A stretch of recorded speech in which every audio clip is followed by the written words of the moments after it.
as I said, this was Alta, who was my dad's second wife after my mother passed, and my dad, and he's holding Colleen.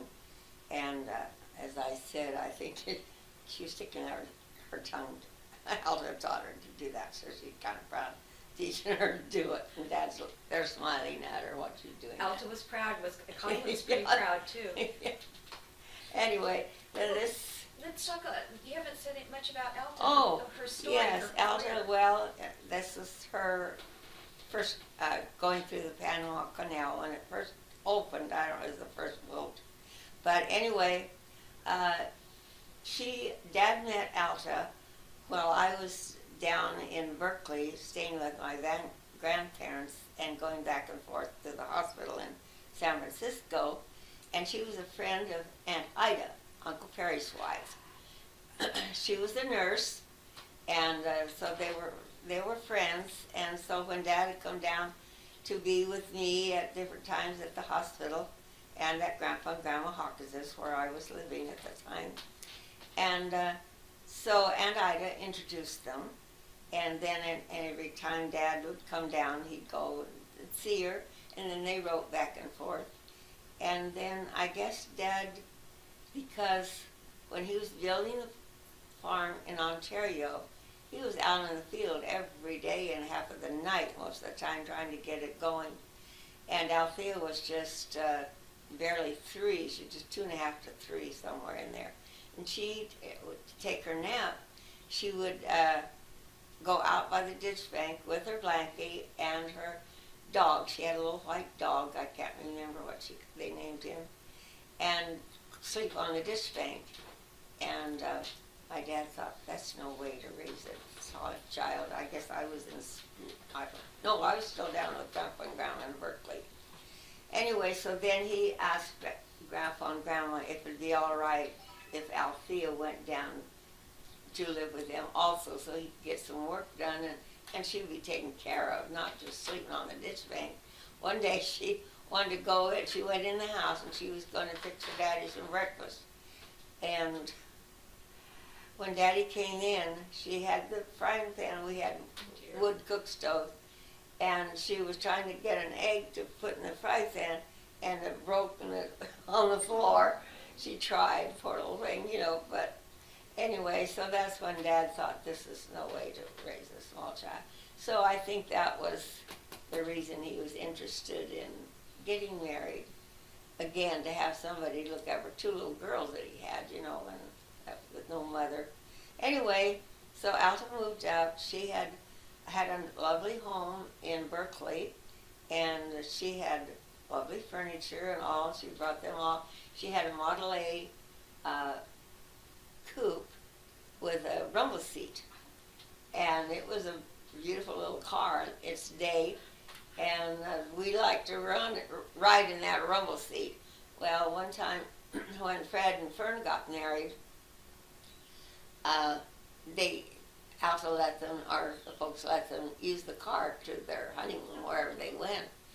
And so the people had fixed up the car and put just married and tin cans or whatever on. Well, one time my dad wanted to go to Nissa to pick up something, and he asked if I wanted to go along. Well, sure. So we got in the car and we go. I think the tin cans were gone, but they were still on the back of the rumble seat. I just married, and while we were going to Nissa, people look at us so strangely. Here I must have been about a teenager, and here was Dad. Oh, that's funny. Anyway, so that was fun. But Alta was You want to shut it off? Yeah, let me do that. Don't ask me. I don't know how to shut that thing off.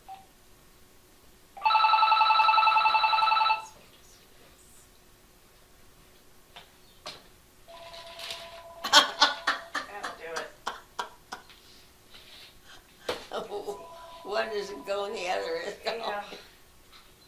Okay. Oops, come on. Uh-oh, that one's got a battery. That'll be trouble. Well, just open it and shut it off. That's not hard. to talk to anybody, and I don't want to hang up on them. Okay. Well, yeah, I don't know who called, whatever. Anyway. Figure it out. So anyway, you were talking about Alta, about your You got about your all that on the grandmother. phone. Well, yes, and, My grandmother. well, that was us. Well, tell us a little bit about. Oh, you were talking about her nice furniture. You were just Yeah. got done talking I about was the very car. proud, because our furniture was not the best, because we just moved out and lost everything in the fire.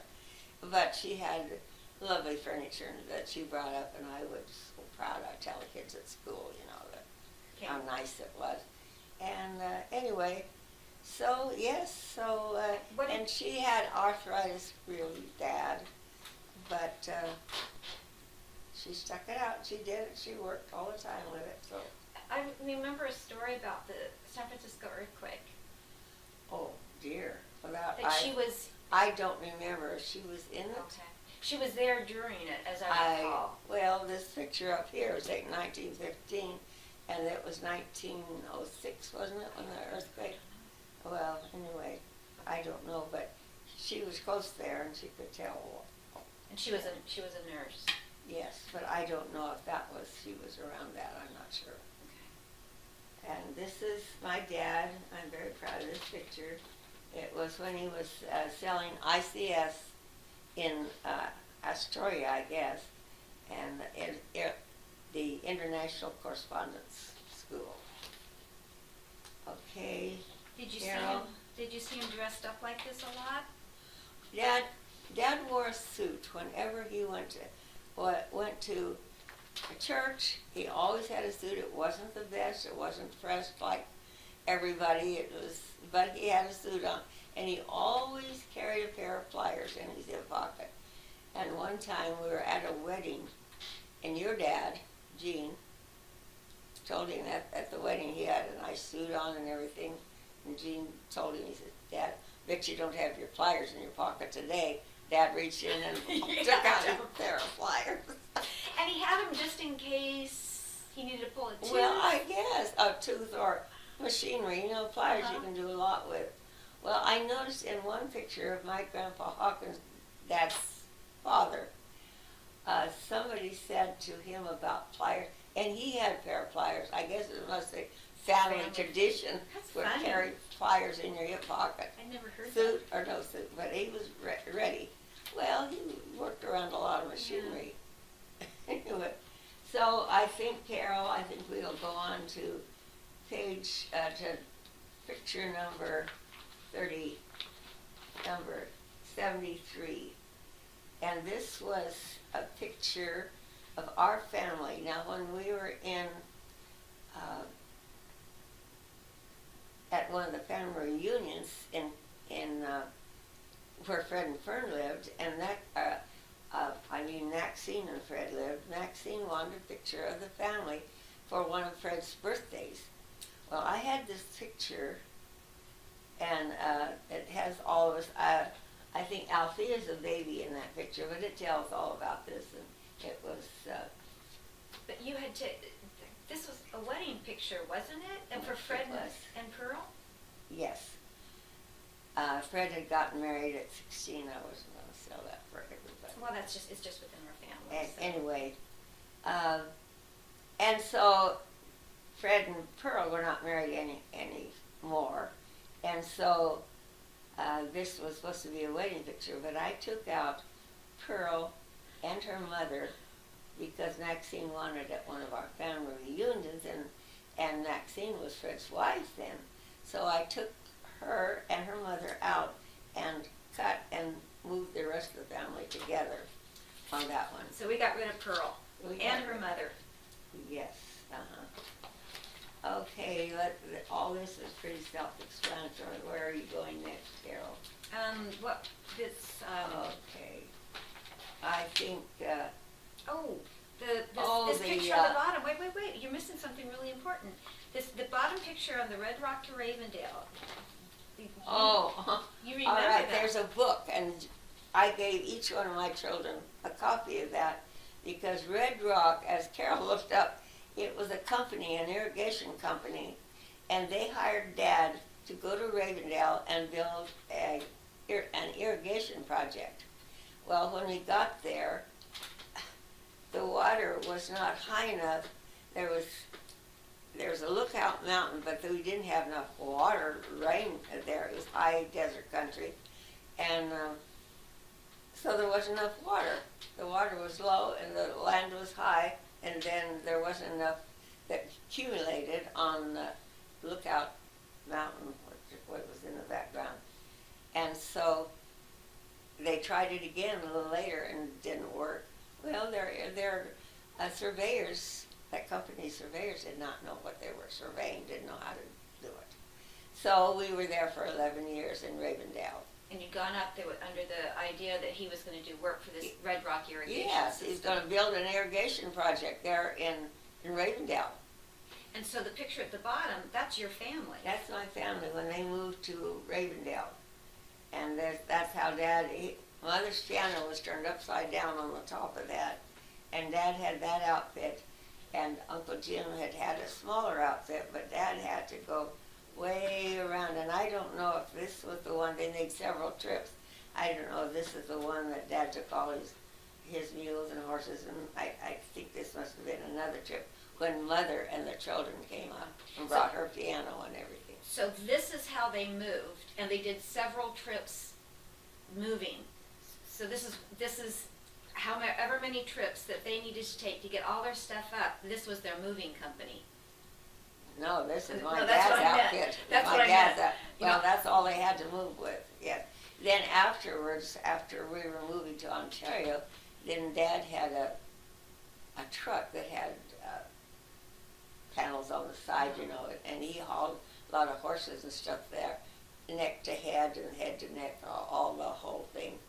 And so that's how they moved up. But I have written on my book, and well, this was another load, both of those. And in this Red Rock to Ravendale, they tell about our family moving to Ravendale. This fellow that wrote it was Crabtree. I went to school with his little brother, I think it was, or his uncle. And they talk about the Hawkinses when they came to Ravendale. All this is very interesting. I took out just the part of the book, Red Rock to Ravendale, that pertained to our family, and just put the things with our family there. Then on this one isn't numbered, but on the last of that book, it has the fellow was thanking Joy for helping him write this book, put all the in there, and Aunt Bertha also contributed in that book for what she knew, because she and Uncle Jim were there also. Wow. And so he was thanking Don Goretti, and that was an old name there. Then on this next page is Ravendale, the big town of Ravendale, and these are pictures of it, and not much there. Then on you can see in the background on the top picture, the school is sitting on the hill way up there, and that's where I broke my leg. I was in the first or second grade, I think. And Joy was the custodian at the school, and she had to go up early and build a fire and sweep and get it all ready for that day. And so I went up with her, and so while we were waiting for the fire to get going and heat the school, we went out to the Giant Stride, which shows a picture on number 80 on the opposite page. I'm standing by a large pole. Well, that had chains down, and then there was a cross section that the chains were on the outside, and there was wood handles you could hang on to, and then you pedaled, or you worked and go around it. I was almost straight flat out there when I told you, I said, I'm slipping, I don't think I can hang on. I was just first or second grade, and she was in the 8th grade, and so she tried to stop, but she couldn't in time, and I flew out and lit in the hole underneath the slide where you get down and knock out a hole, and I lit in there, and I got up, she helped me up, we started walking in the school, and it felt like, I guess it had broken, and then when I walked on it, it slipped past, and I didn't feel like I was walking on it because there was nothing sturdy in there. Anyway, so we went in the school, and then when the teacher came, she was a teacher that everything she rubbed turpentine on. So on my leg, I'd hurt my leg, so she rubbed turpentine on my broken leg. It was in my thigh. Did it work? And there was one kid, I think it was a Crabtree kid, that had a car, because they lived so far out, they hadn't had, well, it was just not a real fancy car, of course, in those days. And so he took me down to my folks, who were going to Susanville that day. They're getting ready to get groceries and things. That was 50 miles away. And my grandparents were going with them. And I think this was in my grandparents' car, come to think of it. And so my dad held me held my leg on a pillow, because the roads were all just gravel, and of course every little bump, was painful. Anyway, so I was in the hospital in Susanville for that. Okay, enough of Is that the that. same? Well, no, because you pointed out there's the garage. Your Oh, dad. that big, and picture number 74. This garage there was where my dad worked, and he repaired the machinery and stuff in the wintertime, but in the summertime he was building roads and used it.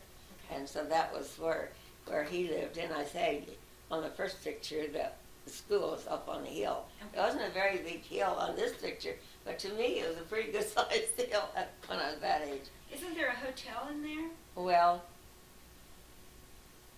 And yes. You said something about a masquerade party. Oh yes, and there's stories that tell about it, but I can tell a little bit about it. This was the hotel where they had any social things that happened there. They held in a hotel, and so one time there was a masquerade party was due there, and so my dad didn't dance, and so he babysat the kids, the little kids. They'd sit around and he'd keep track of the kids and what they were doing. And so my mother dressed my dad for this masquerade. She dressed him up like a marionette, I guess. He used some of our kids, probably kept off theirs and mine, a little rake and a little hoe, and he'd scratch people's back when anyway. And so then all the cowboys all lined up on the other side of from where we were sitting, on the other side of the wall. They were all together standing up there, and they saw this woman sitting over there. And he had a bonnet on and he had gloves on, so they couldn't tell whether it was a man or not. And a mask. I don't know. I don't remember that part. I would think she'd have to have something over his face. But anyway, there's that fellow that was working for him, Arnie Conklin was his name, and he was Dad's right-hand man, or they worked together in the garage that you can see there. Anyway, so all the cowboys were, is that a man or a woman? Yeah, well, I'll bet it's a man. And so he said, well, I'm going to go and find out. So he walked around and came by where Dad was and flipped up his skirt. Oh my God.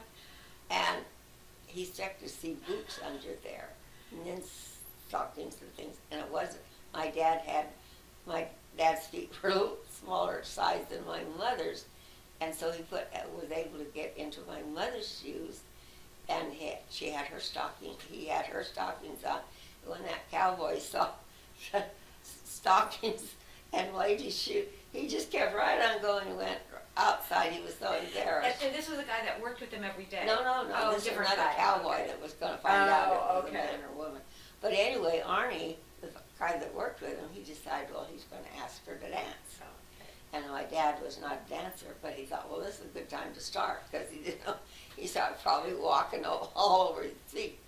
Anyway, so after a while, after about the trip around the dance floor, the fellow, Arnie says, he kept trying to get Dad's gloves off, and Dad had kind of gardening gloves on or something, whatever went with his costume, and so kept trying to get him off. Well, Dad wouldn't let him get his gloves off, because then he'd know. Yeah. Anyway, so after a while, Arnie couldn't take it anymore, and he said, I don't know who you are, but you're sure an awkward old sister.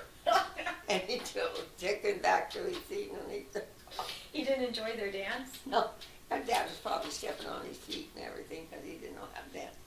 And the bottom picture, it says here, home sweet home. Well, that was the neighbor. This little girl and I used to ride horseback together, and that was what was left of their house. Then on the next picture next to that, this was at the homestead, and I went down with Joy and David down to Ravendale. They were going to have an old-timers picnic. So, of course, Joy was one of the old-timers. And so they invited me to go because I had lived there, too. And so we're at the homestead there. This is some of the fence that Fred and Joy helped Dad see. When they got their homestead, the government would give them 620 acres, I think, and something. I don't remember the whole thing. But so Dad and Fred and Joy helped him fence. I don't remember all of it or not, but they had 620 acres. And so this was on my birthday that Joy and David took us up there to know that's where the house, no, that was the homestead up there. And it was just a small, I showed you the other picture of that little 2x4 house where we all were there. There was five children and mother and dad in that. Anyway, because when I was born, I was hung from a basket from the ceiling. And isn't that why they named you? You're No, so small. I was there, and Tommy was just a little boy because he was 2 years older than I, and he wanted to see, and he looked at me and the whatever they were holding. Oh, what a cute little Dolly, he said. And so that was my name. And so anyway, this was on my birthday, and on the next page, on 78, the top picture, that was Joy and David there in their car. And this view out here on page 79, that was not observation. That was the tallest hill around there. Well, there was not enough rain to bring water down for that irrigation project we talked of. And the next picture in the middle, on the left, is me standing beside the pole that I was hanging on to when I broke my leg, and that's the schoolhouse there.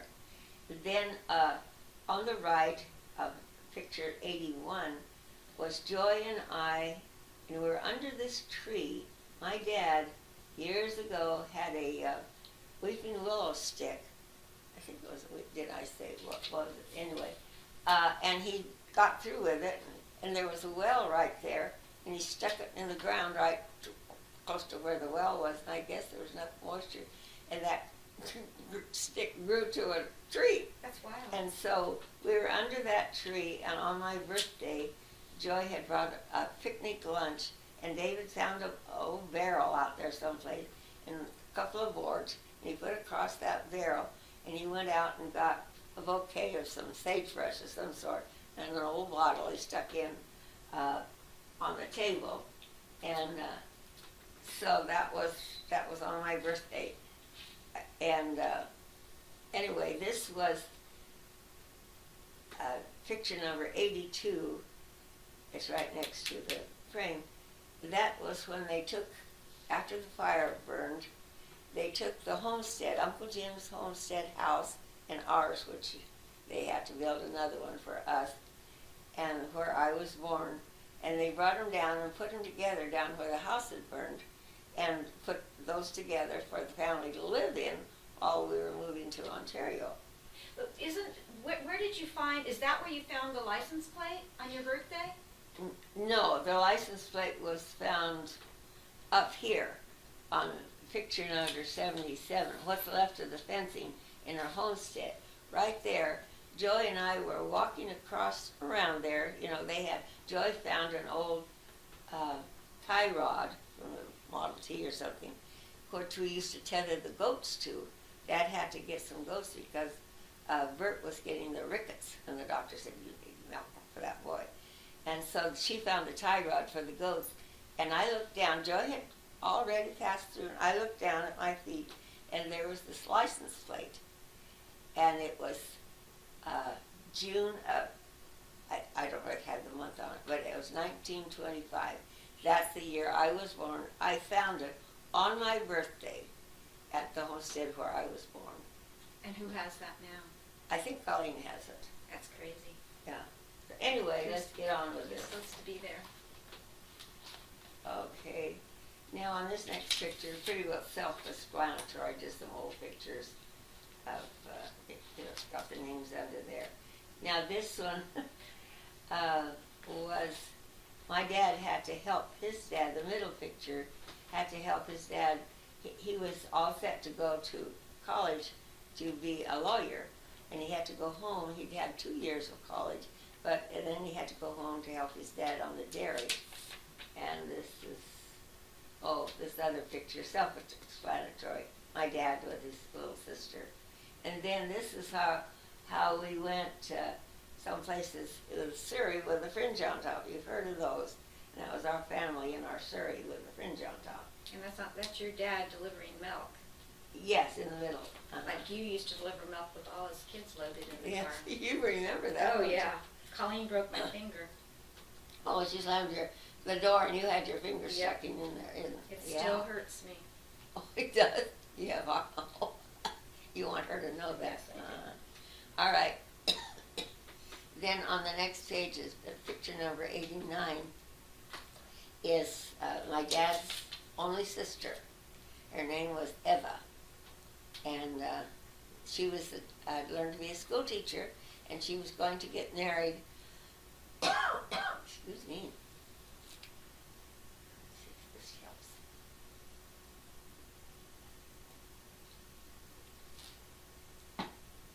And in bed one night, she picked a pimple that was on her chin, and it got blood poisoning in it.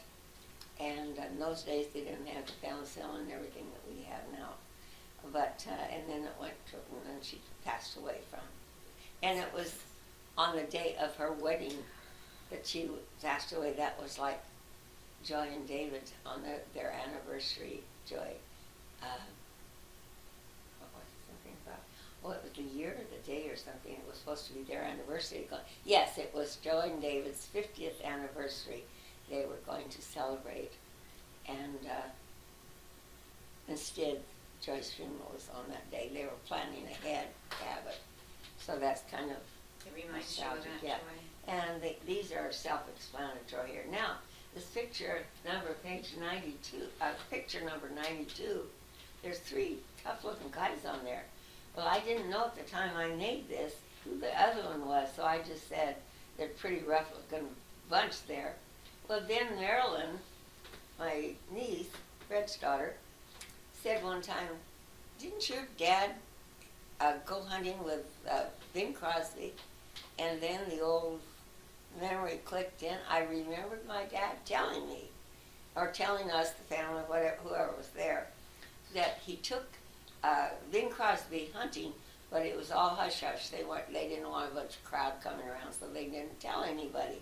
Well, then I remembered my dad telling they did, and then this is Bing Crosby on the far right, and Dad is in the middle, and my dad's youngest brother, Uncle Jim, was on the left. And that was in Oregon, do you think, or Washington State? I have no Right, idea. All those trees, it certainly, Yeah. could be whatever. Then on picture 93 and 94, we used to go in November many times for Thanksgiving, because at Christmas time it was too snowy. We couldn't get over the mountains because we went to McLeod, but Mount Shasta was getting closer to the mountain. It was pretty snowy there, so we always went to Uncle